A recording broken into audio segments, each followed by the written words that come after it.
what's up guys? So, here we go again. So, ito yun na nga.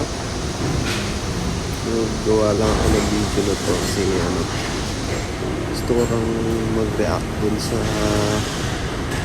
some post sa Facebook about dun sa traffic violations dito sa may Road 61. Road 61, actually ito dito sa daan na to na dinadaanan ko ngayon. Ayan, pakikita nyo naman. Road 61 to, part siya ng Road 61. And gusto ko lang mag-react doon sa traffic violation ng pinost na yung sarili niya sa Facebook. Kasi daw 12K daw yung bayaran niya doon sa NCAP yung sinasabi.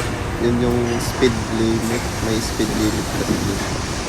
And yung sa kanya daw nasa 90 na daw yata yung takbo niya.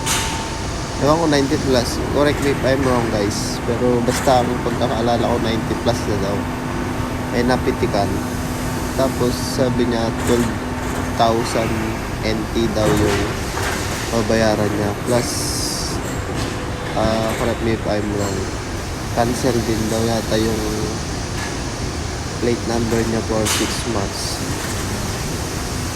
Kaya lang ako napareact guys kasi last week lang din na ganun din ako napitikan din ako over speeding, pero yung takbo ko naman nasa 70 lang naman, 70 yung takbo ko lang. Kaya napaisip na ako, bakit kaya ganun? Bakit kaya ganun yung niya, yung violation fee niya? Parang ewan ko lang hindi lang ako sure guys,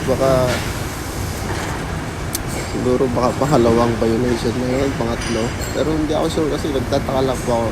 Baka may mga nakakalam dyan, mga pwede sumagot sa comment section.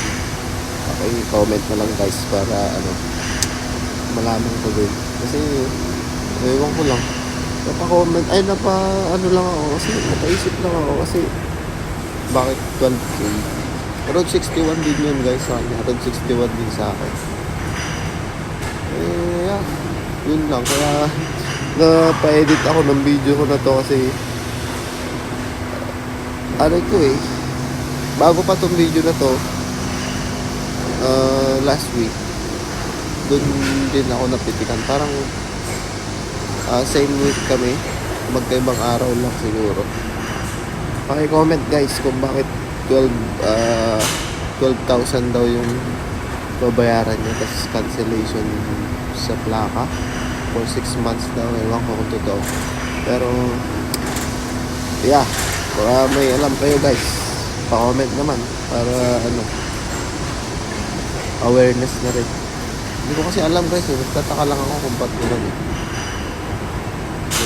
yeah, that's it. Safe naman mga guys, safe naman dito sa may Road 61. Kaso nga lang minsan may mga ganun. Actually dito ako dumadaan every Saturday, Sunday. 4 months na ako nagmumotor, tapos dito ako lagi dumadaan. Sa 4 months na yun, last week lang ako na napitikan ng ganun.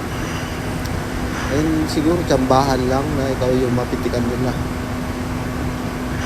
Kaya nung dumating na yung love letter ko dumating yung letter ko na yun, wala, pakamot ka na lang sa hindi Makati kasi may babayaran ka. 1/4 lang actually guys yung sa akin. Yun pala, nakalimutan ko sabihin, 1/4 lang yung babayaran, yung binayaran ko. So yeah, that's it guys. Ride safe always. Peace out. Marky.